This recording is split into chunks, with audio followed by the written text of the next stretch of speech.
నీటిపారుదల ప్రాజెక్టులపై అందరి అభిప్రాయాలు కూడా తెలుసుకోవడానికి ముఖ్యమంత్రి గారు తక్షణమే అఖిలపక్ష సమావేశాన్ని ఏర్పాటు చేయాలని సిపిఐ తరఫున డిమాండ్ చేస్తుంది.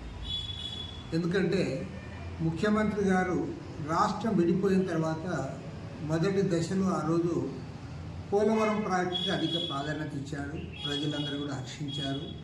పోలవరం సోమవారం అంటూ కూడా ఆయన ఒక నినాదాన్ని కూడా ప్రజల్లో తీసుకుపోయారు. తర్వాత రాష్ట్ర వ్యాప్తంగా ఉన్న అన్ని జిల్లాల్లో ఉన్న రైతాంగానికి తర్వాత ఇతర ప్రజానీకానికి కూడా బస్సులు పెట్టి పోలవరం ప్రాజెక్టు నిర్మాణాన్ని చూపించారు. మరి ఇవాళ మళ్ళీ రెండవసారి అధికారంలోకి వచ్చిన తర్వాత ఇవాళ పోలవరం గురించి మాట్లాడడం లేదు. కేంద్ర ప్రభుత్వం పోలవరం ఎత్తు తగ్గిస్తే దాని గురించి మీరు మాట్లాడలేకపోతా ఉన్నారు.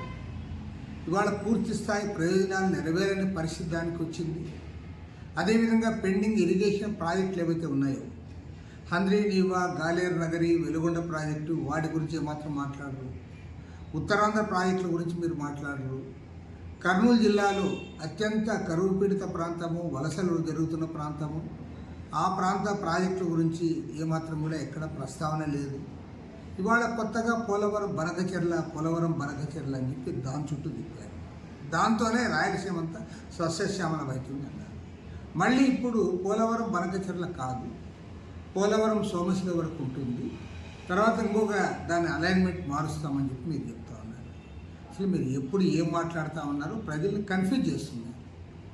కాబట్టి ఏమంటే ప్రాధాన్యత క్రమంలో ప్రాజెక్టుల నిర్మాణం జరగాలి.